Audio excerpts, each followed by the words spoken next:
ಆತ್ಮೀಯರೇ, ನಾನು ದೊಡ್ಡಬಸಪ್ಪ ಬಿ. ಎಲ್ಲರಿಗೂ ನನ್ನ ಯೂಟ್ಯೂಬ್ ಚಾನೆಲ್ಗೆ ಸ್ವಾಗತ. ವಾತಾವರಣದಲ್ಲಿ 21% ಆಕ್ಸಿಜನ್ ಅಂದ್ರೆ ಆಮ್ಲಜನಕ ಅದ ಅನ್ನೋದು ನಮ್ಮೆಲ್ಲರಿಗೂ ತಿಳಿದ ಸಂಗತಿ. ಕೆಲವು ಕಡೆ ಇದನ್ನ ಸಾಧಿಸಿ ತೋರಿಸಲಿಕ್ಕೆ ತಪ್ಪು ವಿಧಾನವನ್ನ ಅನುಸರಿಸಲಾಗ್ತದೆ. ಕೆಲವು ಪುಸ್ತಕಗಳಲ್ಲಿಯೂ ಸಹಿತ ಈ ತಪ್ಪು ವಿಧಾನವನ್ನೇ ಕೊಡಲಾಗಿದೆ. ಇದು ಹೇಗೆ ತಪ್ಪು ಅನ್ನೋದನ್ನ ನಾವಿಲ್ಲಿ ಒಂದು ಚಟುವಟಿಕೆಯ ಮೂಲಕ ಸಾಧಿಸಿ ನೋಡೋಣ. ಈ ಪ್ರಯೋಗವನ್ನ ಮಾಡಲಿಕ್ಕೆ ನಾನಿಲ್ಲಿ ಒಂದು ಪ್ಲೇಟ್ ನಲ್ಲಿ ಬಣ್ಣದ ನೀರನ್ನ ತೆಗೆದುಕೊಂಡಿದ್ದೇನೆ. ಒಂದು 2 ಲೀಟರ್ನ ಖಾಲಿ ಪ್ಲಾಸ್ಟಿಕ್ ಬಾಟಲ್ ಅನ್ನ ತೆಗೆದುಕೊಂಡು ಅದರ ಮೇಲ್ಭಾಗವನ್ನ ಕಟ್ ಮಾಡಿಕೊಂಡಿದ್ದೇನೆ. ಹಾಗೂ ಕೆಲವು ಮೇಣದ ಬತ್ತಿಗಳನ್ನ ತೆಗೆದುಕೊಂಡಿದ್ದೇನೆ. ಮೇಣದ ಬತ್ತಿಗಳನ್ನ ಹೊತ್ತಿಸ್ಲಿಕ್ಕೆ ಲೈಟರ್ ಅನ್ನ ನಾನಿಲ್ಲಿ ತೆಗೆದುಕೊಂಡಿದ್ದೇನೆ. ಈಗ ಬಣ್ಣದ ನೀರಿರುವ ಪ್ಲೇಟ್ ನಲ್ಲಿ ನಾನು ಒಂದು ಮೇಣದ ಬತ್ತಿಯನ್ನ ಹೊತ್ತಿಸಿ ಇಟ್ಟಿದ್ದೇನೆ. ಇದರ ಮೇಲೆ ಈ ಒಂದು ಪ್ಲಾಸ್ಟಿಕ್ ಬಾಟಲ್ ಅನ್ನ ಬೋರಲ್ ಹಾಕ್ತೀನಿ. ನೋಡಿ ಸ್ನೇಹಿತರೆ,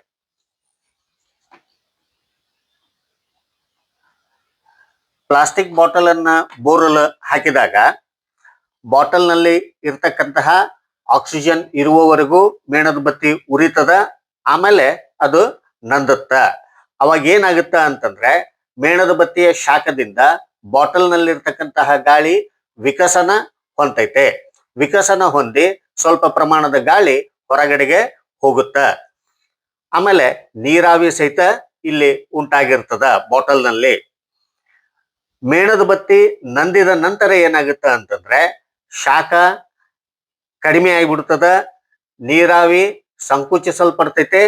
ಆಮೇಲೆ ಗಾಳಿ ಹೊರಗಡೆ ಹೋಗಿದ್ದುದರ ಪರಿಣಾಮದಿಂದ ಬಾಟಲ್ ನಲ್ಲಿ ನಿರ್ವಾತ ಪ್ರದೇಶ ಉಂಟಾಗ್ತದ.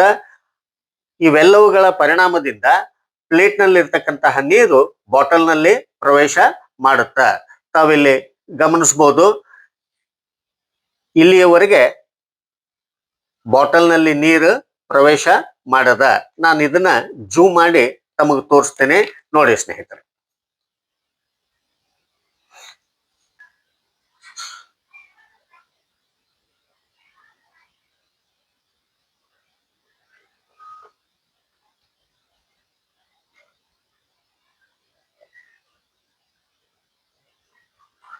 ನೋಡಿ, ಪ್ಲೇಟ್ ನಲ್ಲಿ ನೀರು ಇಲ್ಲಿವರೆಗೆ ಅದ, ಈ ಒಂದು ಲೆವೆಲ್ ವರೆಗೆ. ಬಾಟಲ್ ನಲ್ಲಿ ನೀರು ಈ ಲೆವೆಲ್ ವರೆಗೆ ಅದ. ಅಂದ್ರೆ ಬಾಟಲ್ ನಲ್ಲಿ ನೀರು ಪ್ರವೇಶ ಮಾಡದ. ಬಾಟಲ್ ನಲ್ಲಿ ನಿರ್ವಾತ ಪ್ರದೇಶ ಉಂಟಾಗಿದ್ದುದರ ಪರಿಣಾಮದಿಂದ. ಆದ್ರೆ ಈ ನೀರಿನ ಗಾತ್ರವನ್ನು ನಾವು ಇಲ್ಲಿ ಗಮನಿಸಿದಾಗ ಬಾಟಲ್ನ ಇಡೀ ಗಾತ್ರಕ್ಕೆ ಹೋಲಿಸಿದಾಗ ಇದು ನೀರು 21% ನಷ್ಟು ಇಲ್ಲ, ಕಡಿಮೆ ಅದ ಅಂತ ಹೇಳಿ ನಮಗ ಗೊತ್ತಾಗ್ತದ. ಬಟ್ ಏನ್ ಹೇಳಲಾಗ್ತದ ಅಂತಂದ್ರೆ 21% ನಷ್ಟು ನೀರು ಬಾಟಲ್ ನಲ್ಲಿ ಪ್ರವೇಶ ಮಾಡದ. ಯಾಕ ಅಂತಂದ್ರೆ ಗಾಳಿಯಲ್ಲಿ ಇರ್ತಕ್ಕಂಥ 21% ನಷ್ಟು ಆಕ್ಸಿಜನ್ ಅನ್ನ ಅದು ಮೇಣದ ಬತ್ತಿ ಉರಿಲಿಕ್ಕಾಗಿ ಉಪಯೋಗಿಸಿಕೊಂಡದ ಅಂತ ಹೇಳಿ. ಆದ್ರೆ ಇಲ್ಲಿ ನೋಡಿದಾಗ 21% ನಷ್ಟು ನೀರು ಬಾಟಲ್ ನಲ್ಲಿ ಪ್ರವೇಶ ಮಾಡಿಲ್ಲ ಅನ್ನೋದು ನಮಗ ಗೊತ್ತಾಗ್ತದ. ನಾನೀಗ ಪ್ಲೇಟ್ ನಲ್ಲಿ 3 ಮೇಣದ ಬತ್ತಿಗಳನ್ನ ಹೊತ್ತಿಸಿ ಇಟ್ಟಿದ್ದೇನೆ. ಅವುಗಳ ಮೇಲೆ ನಾನು ಈ ಬಾಟಲ್ ಅನ್ನ ಬೋರಲ್ ಹಾಕ್ತೇನೆ. ಇವಾಗ ಏನಾಗುತ್ತಾ ಅನ್ನೋದನ್ನ ತಾವು ಗಮನಿಸಿ ಸ್ನೇಹಿತರೆ.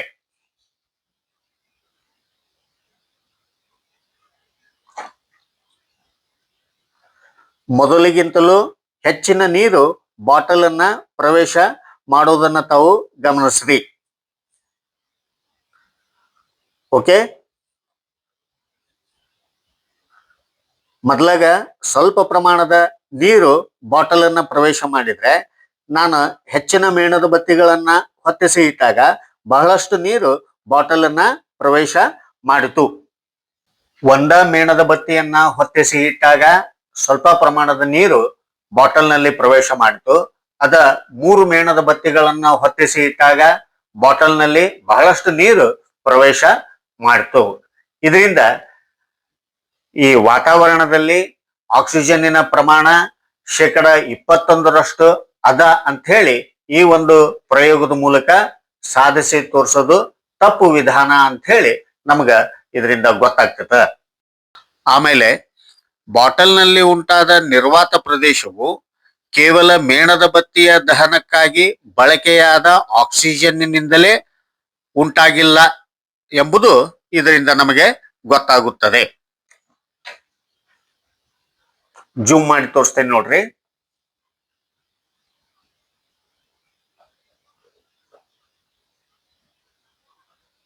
ಎಸ್, ನೀರಿನ ಮಟ್ಟ ಇಲ್ಲದ ಇಲ್ಲಿ ಬಾಟಲ್ನಲ್ಲಿ ನೀರಿನ ಮಟ್ಟ ಇಲ್ಲಿವರೆಗೂ ಅದ. ಒಂದೇ ಮೇಣದ ಬತ್ತಿಯನ್ನ ಹೊತ್ತಿಸಿಟ್ಟಾಗ ಸ್ವಲ್ಪ ಪ್ರಮಾಣದಲ್ಲಿ ನೀರು ಬಾಟಲ್ ಅನ್ನ ಪ್ರವೇಶ ಮಾಡಿತ್ತು. 3 ಮೇಣದ ಬತ್ತಿಗಳನ್ನ ನಾನು ಹೊತ್ತಿಸಿ ಇಟ್ಟಾಗ ಬಾಟಲ್ನಲ್ಲಿ ನೀರು ಬಹಳಷ್ಟು ಪ್ರವೇಶ ಮಾಡಿತು ಅನ್ನೋದನ್ನ ತಾವಿಲ್ಲಿ ನೋಡಬಹುದು. ಅಂದ್ರೆ ಈ ಒಂದು ಪ್ರಯೋಗದಿಂದ ನಮಗೇನ್ ಗೊತ್ತಾಗ್ತದ ಅಂತಂದ್ರೆ, ಈ ಒಂದು ವಿಧಾನದ ಮೂಲಕ ವಾತಾವರಣದಲ್ಲಿ ಆಕ್ಸಿಜನ್ 21% ಅದ ಅನ್ನೋದನ್ನ ಸಾಧಿಸಿ ತೋರಿಸೋದು ತಪ್ಪು ಅಂತ ಹೇಳಿ ನಮಗೆ ಈ ಪ್ರಯೋಗದಿಂದ ಗೊತ್ತಾಗ್ತದ. ನಿಜವಾದ ಪ್ರಯೋಗ ಏನು ಅಂತಂದ್ರೆ, ಸೂಕ್ತವಾದ ಉಪಕರಣಗಳನ್ನ ಹೊಂದಿಸಿಕೊಂಡು ಈ ಐರನ್ ಊಲ್ ಅಂತ ಹೇಳಿ ಕಬ್ಬಿಣದ ನೂಲುಗಳು ಅಥವಾ ಈ ತಾಮ್ರದ ನೂಲುಗಳನ್ನ ಉಪಯೋಗಿಸಿಕೊಂಡು ಅವುಗಳನ್ನ ಕಾಯಿಸಿದಾಗ ಕಬ್ಬಿಣದ ಆಕ್ಸೈಡ್ ಆಗ್ತೈತೆ. ಒಂದು ವೇಳೆ ತಾಮ್ರವನ್ನು ಉಪಯೋಗಿಸಿಕೊಂಡು ಪ್ರಯೋಗ ಮಾಡಿದ್ರೆ ಅಂದ್ರೆ ತಾಮ್ರದ ಆಕ್ಸೈಡ್ ಆಗುತ್ತೆ. ಅವಾಗ ಅದು ಆಕ್ಸಿಜನ್ ಅನ್ನ ಎಷ್ಟು ಪ್ರಮಾಣದಲ್ಲಿ ಬಳಕೆ ಮಾಡ್ಕೊಂತು, ಒಂದು ಕ್ಲೋಸ್ಡ್ ಸಿಸ್ಟಮ್ ಆವೃತ ಮಂಡಲದೊಳಗ ಆ ಒಂದು ಪ್ರಯೋಗವನ್ನ ಮಾಡುವುದರಿಂದ ನಮಗಲ್ಲಿ ವಾತಾವರಣದಲ್ಲಿ ಆಕ್ಸಿಜನ್ನಿನ ಪ್ರಮಾಣ ಎಷ್ಟದ ಅಂತ ಹೇಳಿ ನಿಖರವಾಗಿ ಗೊತ್ತಾಗ್ತದ. ಬಟ್ ಈ ಒಂದು ಪ್ರಯೋಗದಿಂದ ನಮಗ ಸಾಧಿಸಿ ತೋರಿಸ್ಲಿಕ್ಕೆ ಆಗುದಿಲ್ಲ ವಾತಾವರಣದಲ್ಲಿ ಆಕ್ಸಿಜನ್ 21% ಅದ ಅಂತ ಹೇಳಿ. ನೋಡಿದ್ರಲ್ಲ ಸ್ನೇಹಿತರೆ, ಎಲ್ಲರಿಗೂ ಧನ್ಯವಾದಗಳು.